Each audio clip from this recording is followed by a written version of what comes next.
What is this? A center for ants? Well, I must say, for a casual weekend, quite an experience. If you allow this sort of thing in your department, you're basically saying it's okay. No, I'm saying that I don't care what they do as long as my life isn't interrupted by pointless conversations like this one. Shut up! It's Hard-Headed Sports with Spinny and Fetty Bus. Famous for their podcasts, you can now catch them right here on The Al Travis Show. Love having them on at Spinny and Fetty Bus. Gentlemen, how are you doing today? Doing well, Al. How are you doing? Good, thank you very much. Spinny, all right? Yes, I'm doing well, Al. Okay. Thanks. Glad to have you on. Let's just start this. I don't want to be that guy, but how did the weekend go, Buzz, for the Vikings up there in Mankato? We took an L on Saturday to Crown College. Honestly, we just got outplayed in pretty much every facet of the game. Oh, offense, defense, coaching. Yeah, it was a tough one. Had a good film session practice yesterday, getting things corrected, and look forward to our game on Wednesday. We're off on Saturday. We have our bye on Saturday, so just one game this week, and we play MLC tomorrow at home. So we got to get the dub. Spinny, I'll start with you, and then I'll Buzz tells what he did. What do you do, Spinny, if your team just is off? I was actually trying to watch that game via the internet web thing. I got through the first half out in my garage, couldn't stand watching with my glasses on anymore. What do you do with your team if they just aren't playing the way they can? How do you motivate a team to say, come on, you're better than this?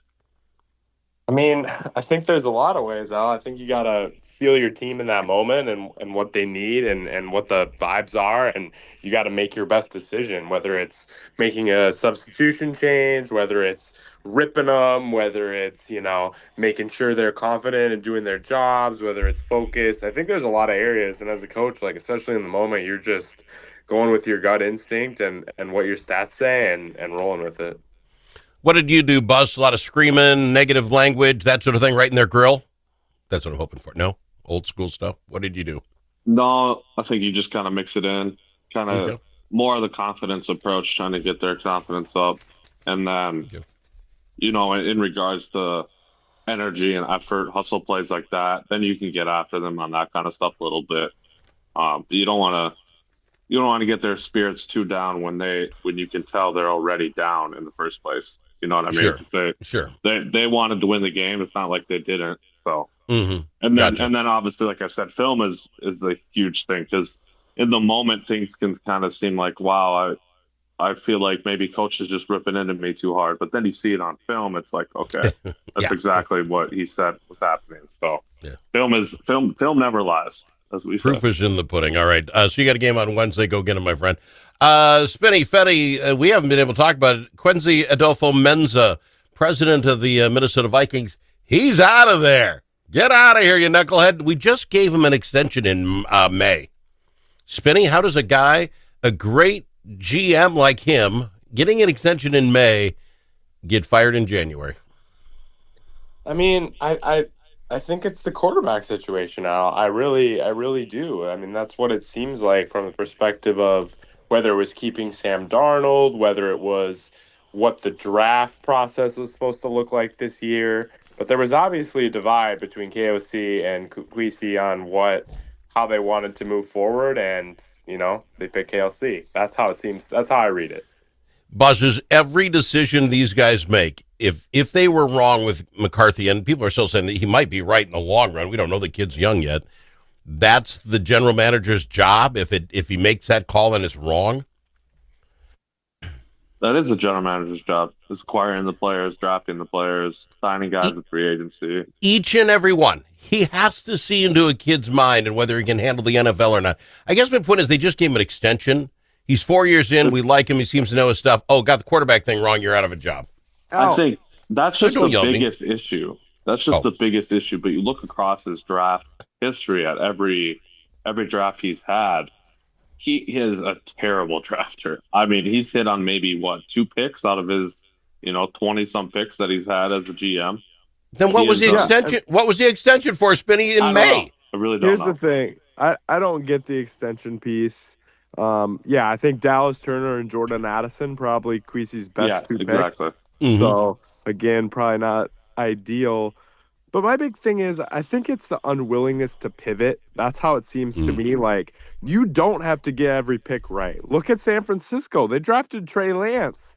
Man didn't even start 3 games for them, but it was instant pivot to Brock Purdy. It's like, we know this isn't going to work. We got to move. We got to make a plan. And I think that could be part of it too. Like, we knew JJ wasn't ready. Instead of sticking with Sam or making a plan, we went with it anyway, and it blew up in our face. Like, I Well, think that part of it is his unwillingness to pivot quick.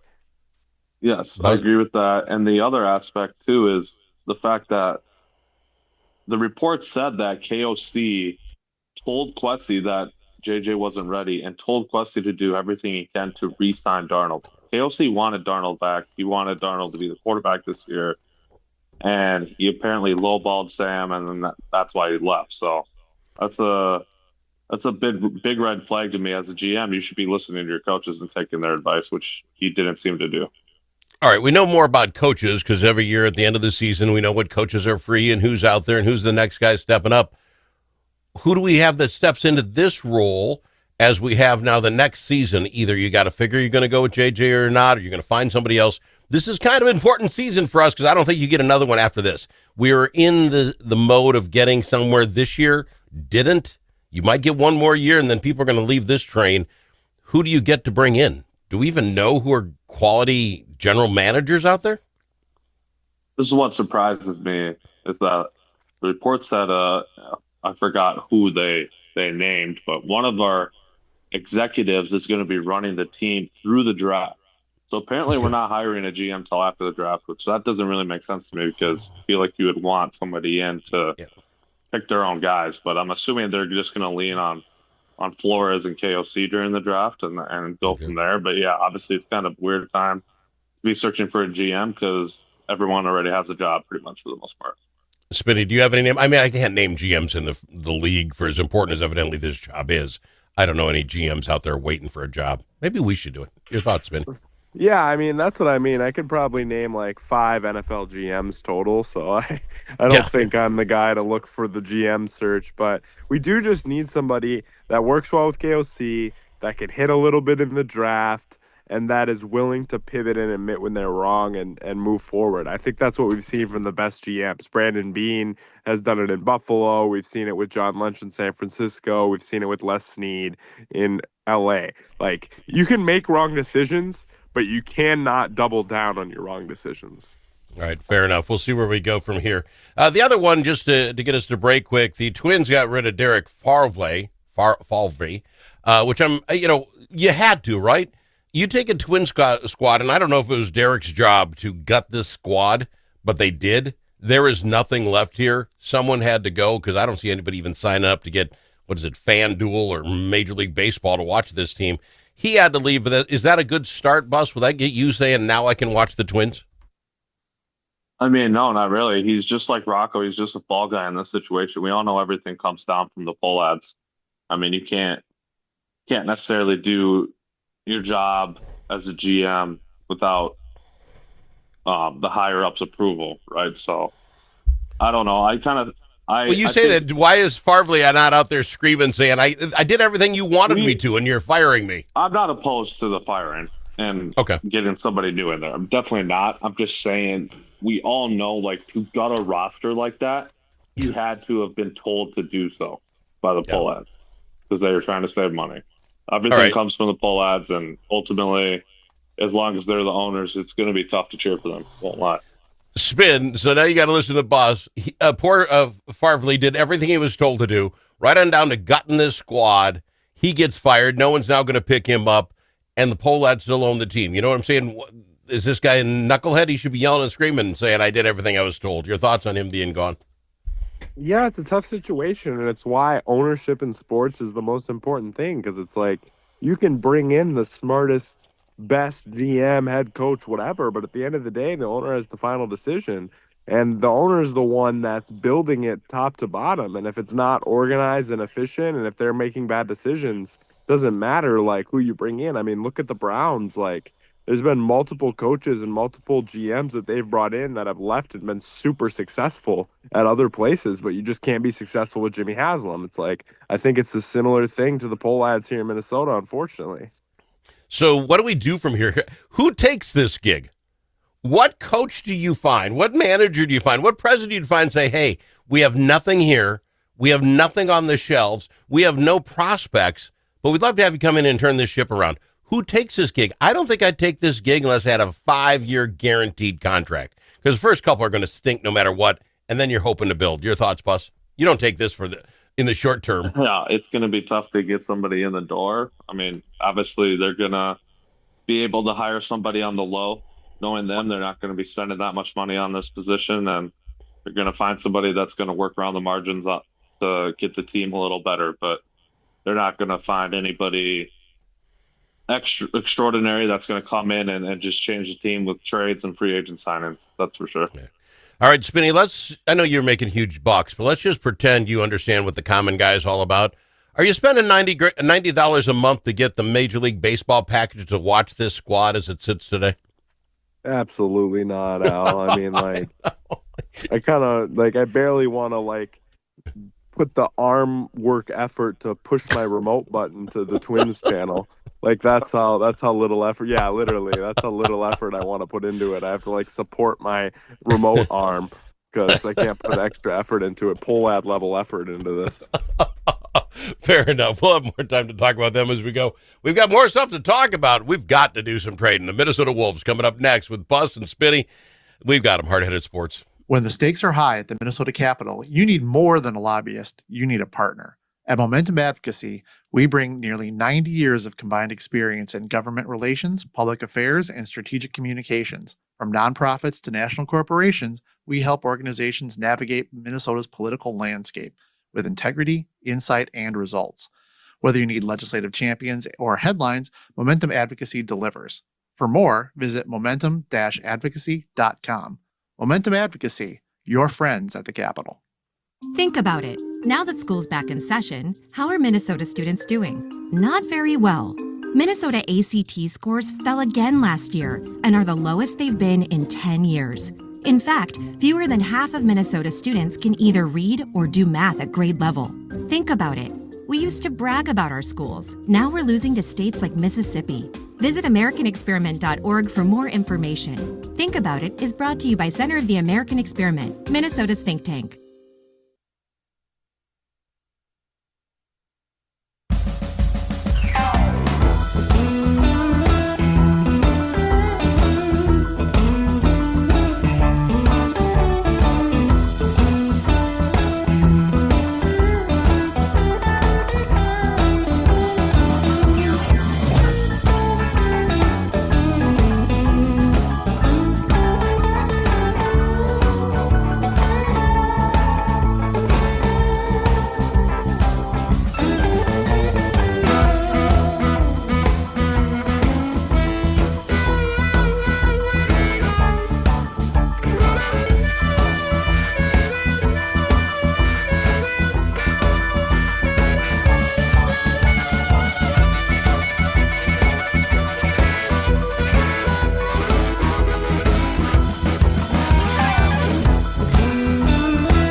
The Al Travis Show, the last place you can go and hear all sides. Respectful, thoughtful, and grateful. Grateful to have him, Spinny and Fetty Buzz.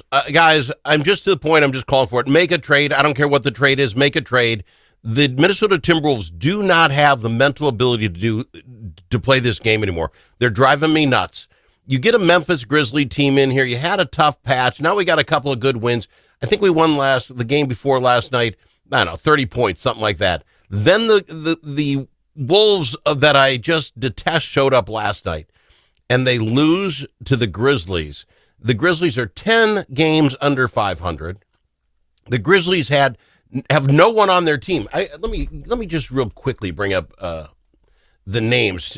We have Jackson Jr., Coward, Wells, Landell, and Jerome. That's what beat this Minnesota squad yesterday. Boss, I'll start with you, your coach. I can't handle this team. I can't handle this team not wanting to win. Not to mention Ty Jerome playing his second game of the season. He just came back from injury, and he had how many points? 19 points, 8 assists, 6 rebounds. That's second game in the season. Jaren Jackson Jr. 30 points. He's not even like a scorer like that. Yeah, I mean, you're not going to win games giving up 137 points without right? What's their big guys play? The kid Ja. They didn't even have Ja on the squad, and they scored 137 on us. It's unconscionable. Three bench players with over 13 points, 4 starters with over 14 points. I mean, you had Ant and Jaden McDaniels played pretty good games. Dante had a good shooting percentage game, but you look at Conley, Clark, and Bones, right? They had a total of 36 minutes between them, 3 points. Spinny, tell me I just need somebody on this squad that will teach these guys every game matters. People deserve better than this. Your thoughts, Spin? Yeah, I mean, I think it's very, very clear we need a point guard that we can play 30 minutes a night as well. I mean, we really, truly do. That being said, I'll just take Giannis, too. I mean, that would be wonderful. Sounds like Giannis wants to come here, so, I mean, that would be crazy. Well, and if you got to trade a whole bunch of these guys, I'm okay with it. This group... You are.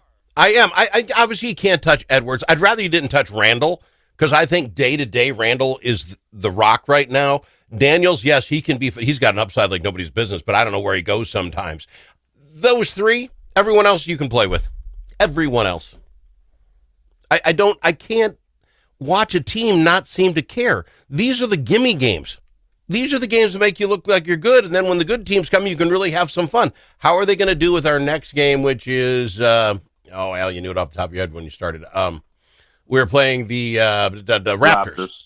Who got basically the same schedule as us, same record as us. They've been solid. Yeah, so now we'll show up. Is that what I'm going to get in the next game? I'm tired of this. I want a team that wants to win. Why is that so bad, Spinny? Give me some old man, cagey guard that will teach these guys how to win. No, I agree. At the minimum, we need some sort of bench player. I mean, the fact that Bones and Conley, these guys should get in so many minutes. Like, Bones is such an inconsistent player. That's why he's on his third or fourth team in 4 or 5 NBA seasons.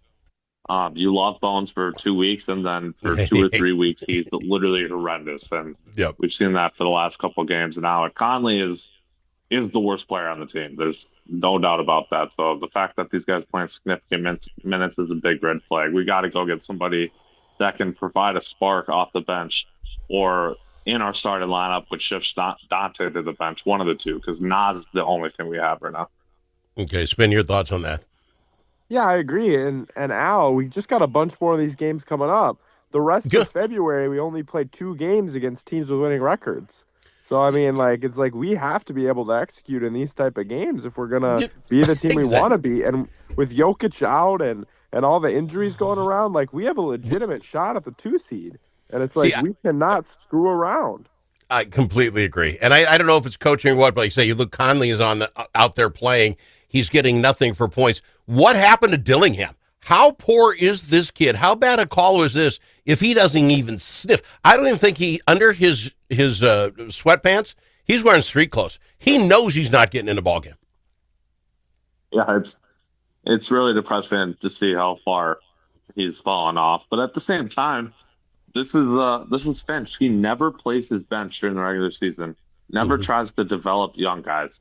We've seen this year and year again. Every single year he does this, and it's actually really infuriating to me because all the other good teams, they play around with their bench during the regular season. That's the point of an 82-game season. You want to know what you got out of these guys to where, say, somebody gets hurt or has foul trouble in a playoff game, and now you have to throw them in there. Well, if they didn't get any run in the regular season, then they're going to be terrible in the playoffs. So that's another aspect. Spinny, I'd love to hear you talk about this. We'll have to do it on Thursday. I'm running out of time. I just think if you're sitting on a bench and Joe Ingles has got a better shot of seeing playing time than you got to be asking to get to another team. That's all I'm saying. I got to fly. Appreciate you both, Spinny and Fetty Bus, Hard-Headed Sports. Get them wherever you get your podcast.